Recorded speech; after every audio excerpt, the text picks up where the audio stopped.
reciban el saludo de la Universidad de Ciencias y Humanidades. Como parte de las actividades académicas que impulsa la universidad, se ha convocado para desarrollar el día de hoy la conferencia Los partidos de izquierda y las elecciones del 2016. Agradecemos su presencia y bueno, nos acercamos a las elecciones del 2016 y ya algunos partidos políticos, principalmente de derecha, han empezado la campaña electoral. La presente conferencia tiene como objetivo conocer cómo se están organizando los partidos de izquierda y cómo van a participar en las elecciones del 2016. Para eso nos acompañan importantes invitados. Tenemos la presencia de dos líderes políticos, Martín Guerra y Marco Arana, y también el analista Carlos León. Bueno, la metodología de la presente actividad va a ser la siguiente. Va a haber una primera participación de 20 minutos. Primero participará Carlos León, luego Martín Guerra y finalmente Marco Arana. Luego daremos también un tiempo para que puedan hacer las preguntas, la auditoría también puede hacer las preguntas y luego también en ese mismo orden las respuestas de nuestros invitados. Bueno, recibamos también con fuertes aplausos a nuestros invitados.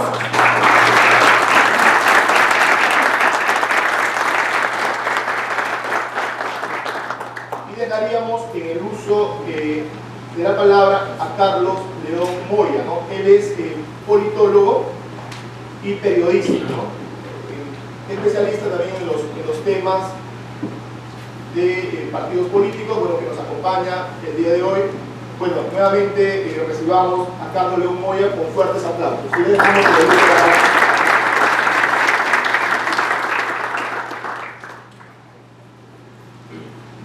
Un, dos, ya. ¿Qué tal? Buenas tardes. Como ya presentaron, mi nombre es Carlos León. Bueno, gracias por el tiempo que van a estar escuchándome. Un saludo también a Marco y a Martín, a quienes conozco de la militancia, de la cual estoy de vacaciones. Entonces, sí, yo fui militante, pero le he dado una pequeña pausa. Y quizá uno de los aspectos de no ser militante es que más de decía que había dos tipos de ética, una del político y otra, por decirlo de alguna forma, la del observador. Y la ética del observador no tiene necesariamente que convencer al resto. Entonces yo me siento en alguna medida liberado porque, a diferencia de antes, no tengo que tratar de animar a la gente, sino quizá compartir el deseo de pesimismo. Entonces, perdonando el pesimismo, voy a tratar de ubicar cómo yo veo actualmente la izquierda de cara al 2016.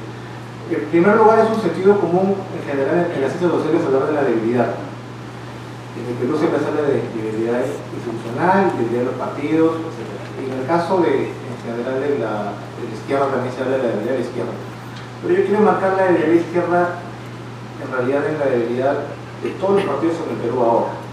La llamada crisis de los partidos, por decir que es un lugar también en un sentido común muy manido, tiene muchísimo tiempo y lo que tenemos básicamente, si uno compara los partidos en el Perú con los otros partidos de América del Sur, se encuentra que son muy débiles. Entonces el sentido común es que, por ejemplo, el APRA es un partido fuerte, pero uno no encuentra en la región un partido fuerte que solo tenga 4 congresistas de 130. El sentido común dice que el Fujimorismo es fuerte, y en alguna medida es cierto que es lo más fuerte de lo que existe porque tiene el 30% de las encuestas, pero uno no encuentra en otra parte un partido considerado fuerte que tenga menos del 20% de gobiernos regionales, por ejemplo, que es el caso del Fujimorismo. Entonces yo creo que efectivamente hay una debilidad de mucho tiempo y hay varias cosas para explicarlo, pero no quiero aburrirlos con ello, sino decir que me parece que la llamada debilidad de la izquierda es marcada entre todo eso. Ahora bien, eso por una parte. Creo que hay causas también más grandes para explicar. A ver, creo que hay un hecho que es irrefutable. Digamos, si uno se guía por encuestas, uno verá que quizá la persona mejor posicionada de la izquierda tiene alrededor del 3%. Claro, faltan, ¿cuánto? 9 meses para la primera vuelta. El Perú es muy volátil, eso perfectamente podría cambiar, pero es un indicador de que las cosas no están muy bien. y creo que a diferencia de, me parece que más, a diferencia de, y además creo que un detalle que imagino que van a tocar quizás más con Martín es que cuando uno habla de la izquierda de cara al 2016 se está refiriendo a las elecciones y actualmente la izquierda como tal, la izquierda probablemente existe, está dividida en dos, entre comillas en dos. Y me parece que a diferencia de años anteriores, al menos ahora hay mejores razones para que se haya dividido, que son al menos estratégicas. Es decir, cuando la izquierda se dividió en 2006, era casi por tonterías. Nosotros no había ninguna diferencia sustancial entre las tres opciones y las tres fueron a morir con 0.5%. De hecho, yo fui parte de esas opciones y gasté mi verano por 0.5%. Muy feliz y muy contento y llegó el 10 de abril y me puse a llorar.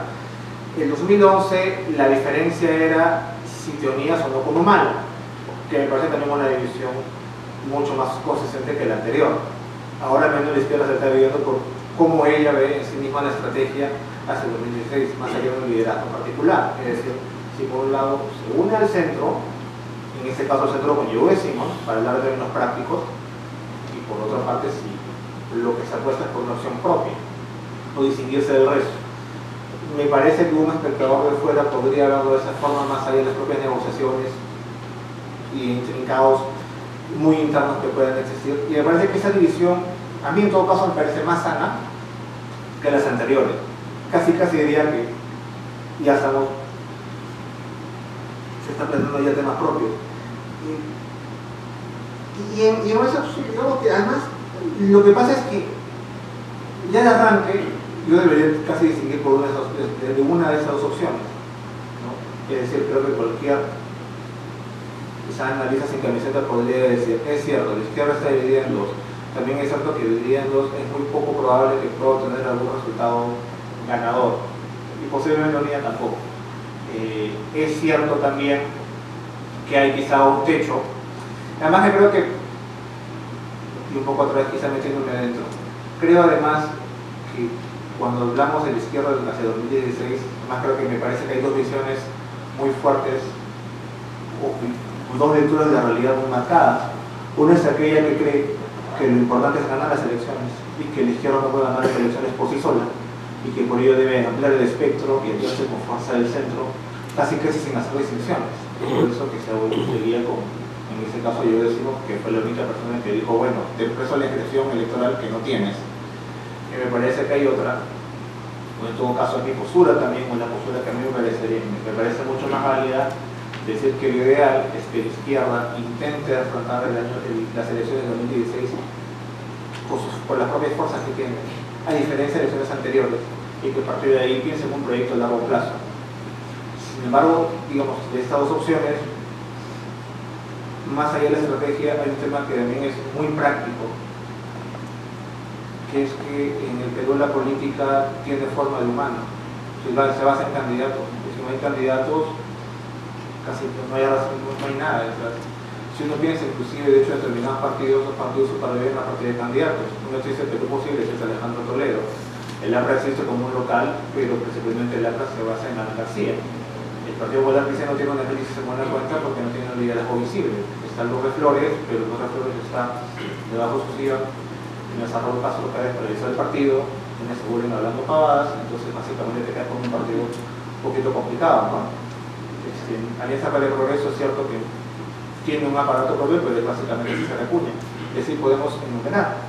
En la izquierda tenemos liderazgo visible, es cierto, uno de ellos es Marco. Quisiera que alguien dice por ahí que uno es Salomón Lerner, pero en fin, nada más no voy a hablar de detalles así, pero no hay todavía un candidato fuerte que genere el arrastre. Y eso también por eso también le decía en relación a las encuestas, ¿no? Marcos es mejor posicionado, por ejemplo, porque tiene el 100%. Claro, pero hay quien le dice, no, tiene que ser Verónica Mendoza. El día siguiente dice, no, tiene que ser Salud Tejada. Y de repente un día Salomón López se levanta con el pie izquierdo y dice, no, tiene que ser Mónica Sánchez. Entonces lo que viene es lanzando que cada semana sale un nuevo candidato de la izquierda a ver si pega, ¿no? Y creo que además, así como esta vieja frase que dice que no hay nada más cobarde que $1.000.000, en relación a cómo determinados inversionistas se asustan cuando sienten que puede perder su capital, también un amigo me dijo que estuvo muy metido en algunas negociaciones, dijo que no hay nada que tema más en la izquierda que el 0.5%. En el sentido que hay mucha gente que dice, sí, a mí me gustaría ser candidato, pero no quiero quemar, ¿no? Y que, bueno, tiene mucho sentido, digamos que un político tiene que también cuidar sobre su capital cuando va a lanzar a morir. Pero mi apuesta personal, y más allá del mote de analista que a veces me persigue, es que yo sí creo que alguien debería decir, bueno, yo tengo acá la galonera de gasolina y acá tengo el fósforo y yo pienso quemarla frente a todos y arrastrarlos. Es mi postura y con mucha gente que habla no se da acuerdo con eso, pero ¿qué es lo que quiero decir con esa postura personal? Que yo creo que la izquierda, a diferencia de años anteriores, sí debe lanzar una opción propia, ¿no? Inclusive si va a salir alianza con el centro, me parece que inclusive debería discriminarlas. Puede ser que no sea políticamente rentable, pero me parece que la única manera de tener una izquierda como una identidad propia hacia el resto de la gente, no hacia nosotros. Es decir, la gente que milita en el Perú se conoce entre sí. Casi todos nos conocemos a empezar por vista, y ahora que hay internet peor, pero podemos empezar por foto de perfil. Pero más allá de eso, hay un público que conquistar, y hay efectivamente figuras reconocibles, pero no es lo mismo que te reconozcan durante 4 años en una lucha social determinada a que voten por ti. Entonces, ¿cómo hace el siguiente paso? Eso es lo complicado. En el caso de la izquierda pasa de 4 años de constante lucha social, por ejemplo, enfrentando, por ejemplo, a la gran minería en el caso de Cajamarca, en el caso de Arequipa, ¿cómo se transforma en mi voto? Entonces se ven problemas que hasta ahora no se resuelven. Me parece que una manera es decir, bueno, postularemos con las autonomías fuerzas, que fue lo que no ocurrió en 2011. Como sin razón, y en ese caso yo debo decir, yo apoyé en mi militancia pasada la alianza con Humala, me equivoqué, seguramente, pero eso no es error, ¿no? Yo dije sí, yo creo que Humala, eso me parece la sincera, evidentemente me equivoqué, y me parece que en eso también se perdieron 4 años de pequeños avances.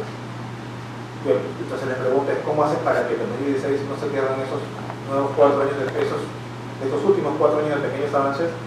Yo creo que es una apuesta propia. Y creo que además que eso es lo que un sector considera que es suicidio político, porque no se va a ganar. Sí, pero me parece que es el paso a darse. Y un poco aquí quiero, un poco para sustentar mi posición, poner ejemplos de izquierdas exitosas.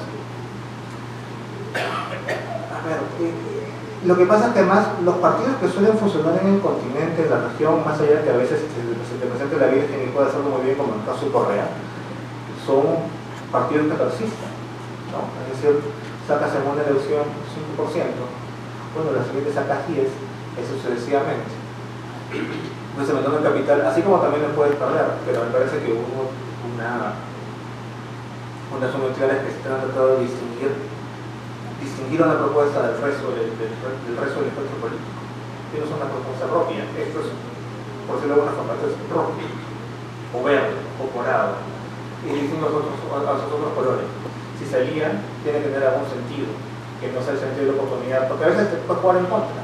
Es decir, y me parece que eso es lo que pasa en el caso de la alianza con Yude. Puede ser muy bien visto a corto plazo porque es una institución que no tienes para un sector, pero después puede ser visto como esa izquierda que se sube cada 5 años al camión de la persona que tiene solución, y eso me parece que se puede ir instalando y creo que podría instalarse perfectamente. Entonces, mirando esos ejemplos, mirando por ejemplo el caso de Salvador, el de Farabundo Martí, el caso del PT con el Brasil, que más allá de los casos de corrupción que tiene ahora, que son bastante fuertes y que, en fin, digamos que el paradigma de la anticorrupción en el continente, que era el Partido de los Trabajadores, también metía uña terriblemente, pero ellos en buena cuenta construyeron su carrera a partir de la bandera de la anticorrupción y avanzando progresivamente en cada elección. Claro, yo no digo que necesariamente hagamos eso, pero me parece una buena salida, a diferencia de estar nuevamente buscando cómo tener 20 o 25% para meter 30 congresistas, de los cuales solamente 10 van a ser tuyos. Es una salida con riesgos, pero esa discusión, pero nuevamente me parece que eso ya es que se discuta eso, que creo que está en el centro de la discusión ahora, ya me parece mucho mejor que la discusión que teníamos hace 5 años, que básicamente era o mala o sin mala, y eso era porque Humala tenía pues el caudal electoral no tenían otros. Y otra vez vuelvo al tema, ¿no? Finalmente la izquierda todavía no existe y se pueden generar liderazgos fuertes hacia el resto del electorado. No es que hacia adentro no lo hagan, no lo existan, porque existen varios, sino hacia afuera. De todas formas, quizá yo sea un poco más optimista de lo que podría sentirse, porque, a ver, yo cuando renuncié, perdón por hablar de temas geográficos, no van a ser de psicólogo casi, yo cuando renuncié en 2011 a mi militancia, yo era en el Partido Socialista, que era aquí nomás, y éramos muy pocos, uno de mis argumentos era: yo no quiero pelear contra el gobierno. Es decir, me parecía que había una dirigencia antigua que venía de los años 60, con la guardia revolucionaria, los 70, los 80, los 90, que me parecía muy capaz, pero me parecía que en determinados puntos taponeaba, ¿no?, a nuevas personas, y yo decía, bueno, yo podría pelearme con ellos para esto, pero prefiero no solo dedicarme a temas profesionales, ¿no? Así, yo estuve 6 años, muchas gracias, me pongo pausa, me pongo a estudiar. Bueno, soy personal, que en fin, no quiero decir que lo que hice esté bien o esté mal. Pero el cálculo en ese momento, cuando conversé con gente que no militaba o que había militado, era que esta vieja guardia le debían quedar 10 años más. Han pasado 4, y yo siento que ya se viene cayendo mucho más rápido, ¿no? Quizás esta llamada vieja guardia está en lo que sería urte. No digo que deba jubilárseles o no, pero los veo, casi todos están ahí. Mientras personas que son de una generación distinta, o en todo caso que tenemos una trayectoria distinta, como por ejemplo es el caso de Marcos, o es el caso de otros movimientos, tienen una presencia nueva que hace, no digo 5, hace 10 años no existía, ¿no? Está monopolizado por una generación. Me parece que ahora ya no es así. Y a mí me parece saludable. Me parece que finalmente, yo no de ellos no voy a darle la verdadera renovación, porque es un sentido común de la izquierda muy manido. Es decir, cada persona dice que es la renovación, porque cuando todos dicen que son lo mismo, es porque ya es un concepto vacío, ¿no? Pero sí me parece que hay nuevas opciones a la izquierda, ¿no?, que lamentablemente, digo lamentablemente porque en teoría va en contra de lo que uno suele suponer, casi verán su real dimensión en las elecciones. ¿Por qué digo lamentablemente? Porque uno asume en la izquierda que es el contacto con la gente y la protección de la organización es lo que debería ser el indicador de la fortaleza de uno, y también el indicador de cuán bueno uno es en el trato con la gente y en representación con demandas, ¿no? Y en el caso del Perú defender sus derechos, que muchas veces se ven vulnerados no solamente por empresas, sino por el Estado mismo, que dirían en ocasiones hasta por determinados medios de comunicación. Pues tenemos la izquierda más débil del continente y ahí es donde la titánica, contra absolutamente todos, enjuician, que maltratan en televisión, que sacan infinidad de cosas. Sí, pero lamentablemente ya estamos en un punto en el cual la unidad de medida termina siendo al final de las elecciones, ¿no? Creo que es así, y digo otra. Me parece que no hay otro. Luego efectivamente lo puede decir superando. Un caso, además, que es el mejor caso, es el caso de MAS y Tierra Libertad, que no participaron en las elecciones presidenciales de 2011, pero 4 años después los señores abandonaron su contra el gobierno central, contra los medios, y eso fue una cosa bastante fuerte y bastante valiente. Entonces, igual puede ser la palestra política más adelante. Pero lo que pasa después es que pasan 4 años y estamos en la misma discusión de la misma mesa diciendo, bueno, ¿cómo vamos a afrontar el siguiente año? Yo no lo sé. Y una de las cosas, y para retomar el inicio, que es buena de hacer el comunismo observador, yo puedo decir esto y luego involucrarme en el día a día, que es el más pesado, y que luego cómo construyes eso que tú estás diciendo. Y es bien complicado, y yo puedo decirles ahorita, pero mi opción es esta. Sí, pero ahora que te juntas con 10 o 15 personas te van a decir que no es así, y vas a tener que empezar de nuevo. Y finalmente eso también es política, es negociar. Y no negociar principios, sino negociar esas pequeñas cosas para ir a tener más gente. Y es complicado y desgastante, y por eso yo prácticamente admiro que todavía están ahí y no como yo que estoy de vacaciones, pero en fin, no. Si tengo el curso que puedo decir esto, sí, involucrarme, pero un poco para ya cerrar y no seguir dando vueltas en el vacío. Creo que así sería un poco más. Hay 2 opciones, es cierto, y como en la izquierda, cuando hay 2 opciones, detrás hay 3 grupos, ¿sí? Hay 3 grupos, los que están por A, los que están por B y los que no están por A ni por B. Eso es lo que siempre suele ocurrir en las divisiones. Pero me parece que la opción hacia el 2016 de las dos existentes es una que va a una o propone una salida propia, en la que, por ejemplo, quizá uno de los, porque no lo digo porque esté Marco acá, sino que se ponen los movimientos de los partidos que proponen la sociedad de libertad, no digo que vaya a votar por Marco. De hecho, me ha causado problemas defender esa posición frente a mis amigos porque la mayoría de militantes proponen lo otro, ¿no? Que dicen, oye, tenemos que ganar elecciones, no tenemos que hacer la marginalidad que es en la que le queda hasta ahora. Sí, pero me parece que una manera también de salir de la marginalidad es con una apuesta propia. Estamos en julio todavía. De julio hasta diciembre queda muchísimo tiempo en adelante y muchísimas reuniones y muchísimas horas alrededor para ver cómo eso se soluciona. Yo no sé si llega a buen puerto.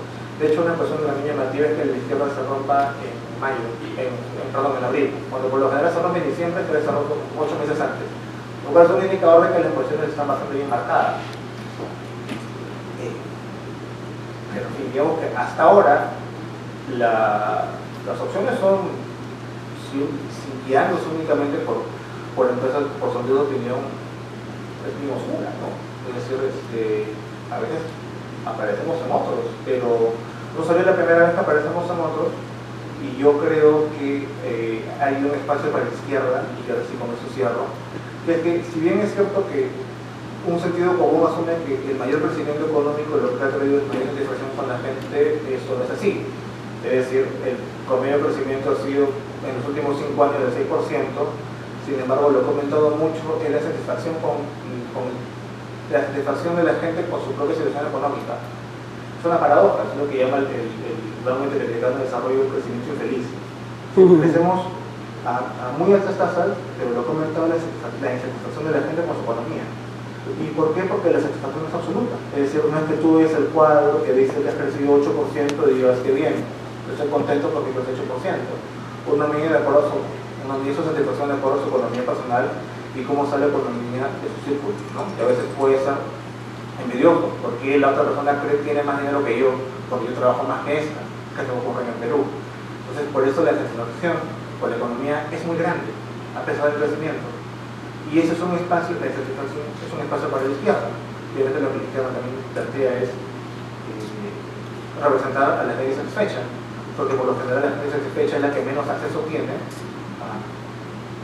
al Estado, ¿no? A través de la representación, a través de varios mecanismos. Entonces creo que es un espacio grande para la izquierda, ¿no? Entonces por eso yo creo que el techo de la izquierda sola no es 3%, que es lo que está ahora. El techo puede ser 10%, puede ser 15%, puede ser un poco más. Entonces me parece que hay un techo grande allí por alcanzar. Y eso es lo que también es buena, puede tener una cierta esperanza. Si bien es cierto que uno puede leerse en un medio de comunicación que el crecimiento debería generar menos votos para la izquierda, lo real es que no ocurre eso. Y eso no ocurre eso, como digo, en el caso de eso estamos hablando de un trabajo del PIB que no es precisamente una organización filoizquierdista. La gente no está satisfecha en el Perú. Y la satisfacción varía también de acuerdo a determinadas regiones.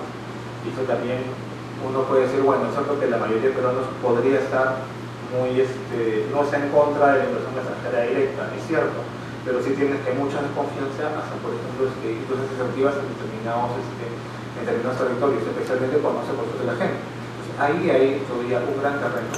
¿Sí? Hay un gran terreno que llenar y que por eso hay que poder ser llenado en 2016.